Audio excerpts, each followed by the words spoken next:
Well guys, yes, I eventually abandoned Nvidia GPUs, even though I don't think it's actually gonna be for too long. And this video is gonna be about why transitioning to an AMD GPU temporarily when we are about to get a new launch may be the best choice money-wise. So let's get straight into it. Up until a few days ago, I had an RTX 4090 Asrock Strix, which I managed to buy for a relatively good price. However, RTX 4090s have been falling down in price lately. So it is a terrible idea to actually buy or hold one right now. Now, of course, since I deal with a lot of PC parts, I can play the market a bit on my personal PC parts and try to avoid depreciation, kind of like, I think, how a car salesman would do with his personal car, I guess. Now you can buy a used RTX 4090 for like 1,600 bucks, which is pretty good value overall, but I think it's gonna fall down a lot more. If you remember about the RTX 3090, when the 4090 came out, that thing halved in price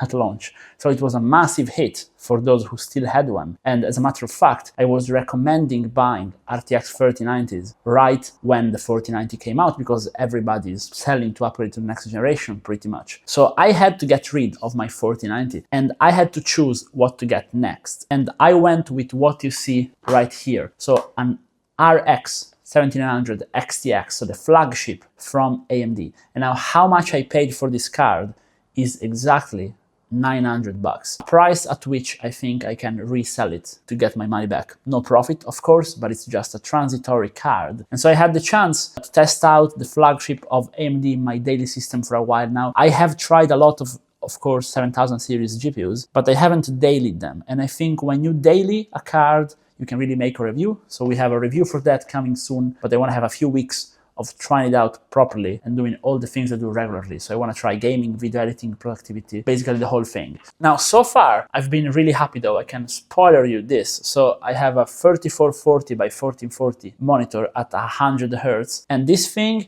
is even faster than the 4090 in some games. And so far, I haven't had any issues with the driver, which is pretty good. I was actually having a few issues with the 4090 drivers lately. So I'm pretty happy, really, about the switch. Even if you are not planning to buy the flagship 1700 XTX, I think it would still be a good time to buy a 7800 XT or a 1700 XT. I would stay away absolutely from the 6000 series, RX series card at the moment, but 7000 I think is going to take less of a depreciation hit than the RTX cards, simply because AMD doesn't have next gen ready yet. Now, some of you are going to say, okay, but couldn't you just wait for the next gen with a lower tier card? And I've actually done that. I've had for a few days a 3050 in my PC, but it was simply too slow for what I do.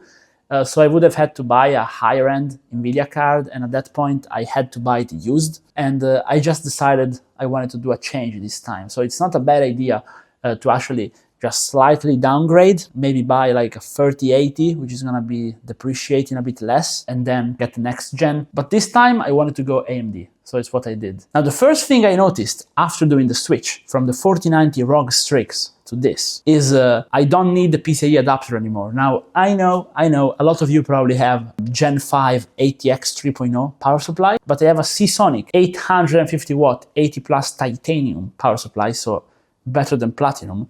A power supply which costs over 300 bucks, and it is very efficient, very good, so I don't want to change it. So on the 4090, I was using the adapter, and yes, you can run a 4090 with an 850 watt PSU if you want, by the way. So now I can just use my cables with no adapters, and I can also use my sleeved cables again, which makes me happy, even though I'm lacking one sleeved cable. Another thing is, let's face it, the ROG 4090 is amazing, but a lot of people have it. But look at how pretty the Taichi card is. I mean, the RGB on the front looks amazing. I think it really complements the height Y60 I have here, and it is the best looking card so far I've slotted in it.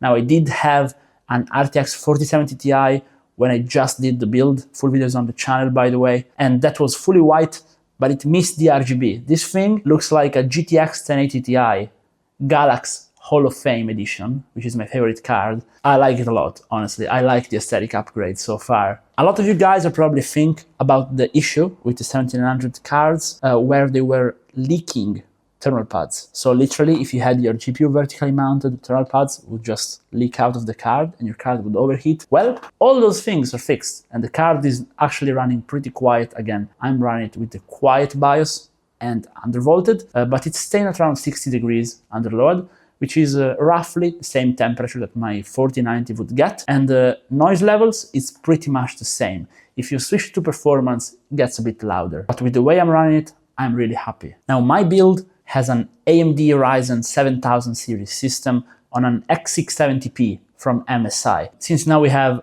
AMD CPU and AMD GPU, we can also use the memory sharing technology, which honestly doesn't do much. The most important thing is resizable bar, but this way I can review that one as well and let you guys know if there is any kind of benefit to it. We'll see. Unfortunately, I'm running a G-Sync monitor, so I'm in the position of a lot of you guys who are probably not convinced about making the switch because you spent the money on a G-Sync monitor. Now, mine are pretty old, so they are not FreeSync compatible also. They are only G-Sync, which is not the best. But there are some ways to have FreeSync work on a G-Sync monitor if you want. And I'm doing just that. So I haven't had any issues with FreeSync and G-Sync so far, and I'm happy about it. Also because I generally cap my frame rate at the refresh of my monitor either way, and I have a strong enough GPU to hold it stable there. So the G-Sync argument for Nvidia has not been an issue for me, and so far I don't see any arguments as to why I should have kept the 4090. Again, at the moment, maybe I'm gonna have catastrophic driver issues since I also use the Adobe suite, but so far, all good. Now, one of the main value points for AMD is gonna be that if you play Call of Duty or Apex Legends, this thing is faster than the 4090, surprisingly. And it really pushes the frame and it doesn't drop in the 1% lows either. Now, you're gonna have to tweak this card. So if you buy this card and you just put it on performance, it has a BIOS switch, you just BIOS switch it to performance and you play on it. It's gonna be a bit loud, it's gonna draw a lot of power.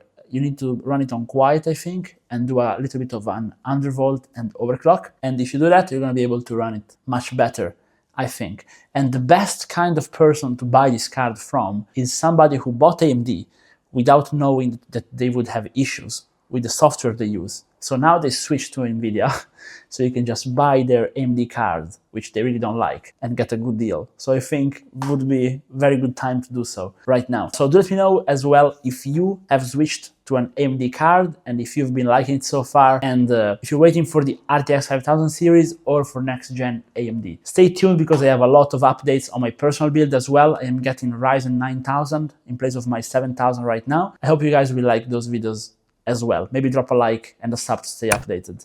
Bye bye.